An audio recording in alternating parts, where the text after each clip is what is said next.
authored by former Trump administration officials, which became a flashpoint during the presidential campaign. Angelo Carusone has studied that 900-page document.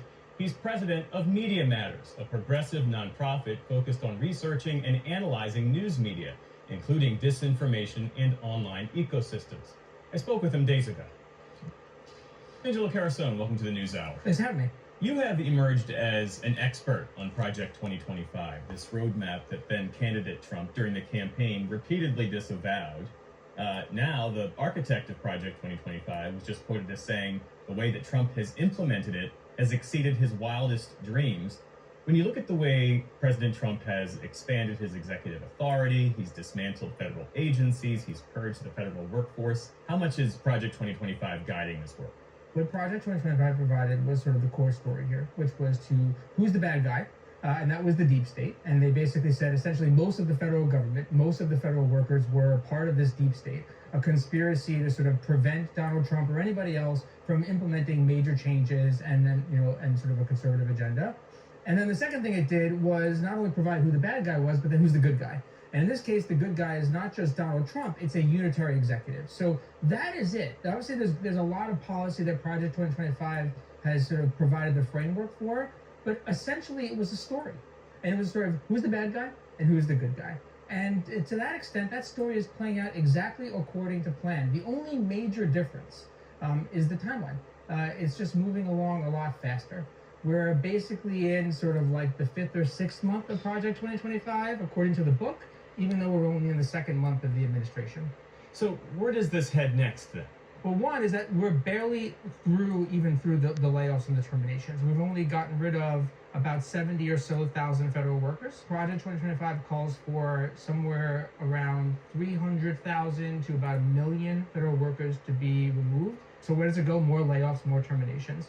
The second thing, and this is the big one, is to sort of set up a collision between the executive branch and the judicial branch. One of the big parts of Project 2025 was to make it very clear that the president and the executive has ultimate authority. And that means that you start with Congress, and Congress has largely abdicated itself to the administration. So that was sort of their first target, but politics basically said, we're not even going to try to fight this out. We're not even going to defend our sort of co-equal status.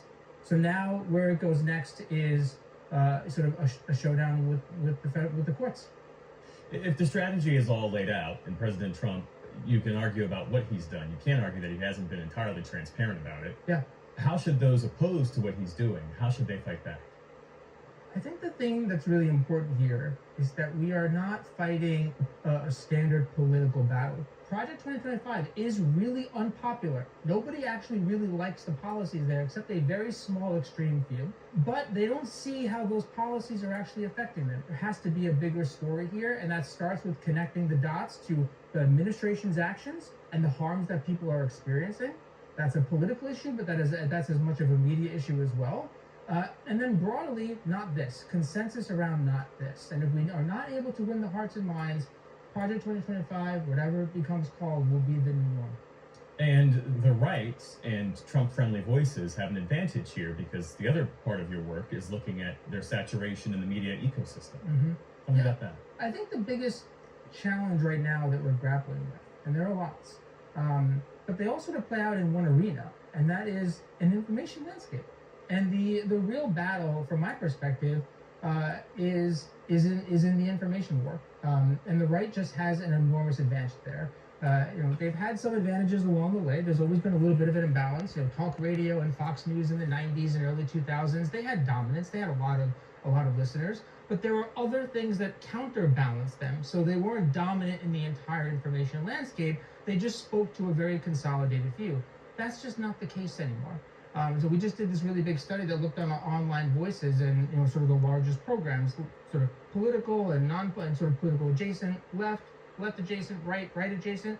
But when you add it all up, the right and right-leaning and right-adjacent programming accounts for 82% of the major online shows. That's podcasts, that's streaming channels. That's narrative dominance. And that includes podcasts that aren't overtly political, like sports and comedy podcasts, for instance. Yeah, that was the part that was the most, to me, surprising and yet disturbing about the study, is that Of the 400 plus shows that we looked at, 100 or so of them were non-political, sports, culture. But when you actually looked at an analysis of the programming and you listened to them, you coded them, we found that 72% of them, 72% of explicitly non-political programming contained not only political content, but right-leaning political content. They just branded it or framed it as something different. And that's where this really becomes key, is that is the lens through which people see the world.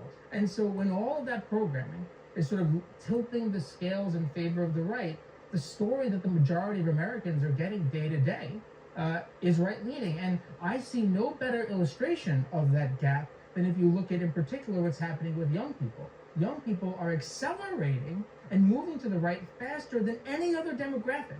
And I don't think it's a coincidence that they just happen to consume online media more than any other demographic does. That's their primary source, and yet they themselves are moving at a faster and faster clip to the right because that landscape is so heavily dominated and saturated by the right. It's quite an asymmetry. I mean, is there any way that Democrats could account for that in a way that is authentic?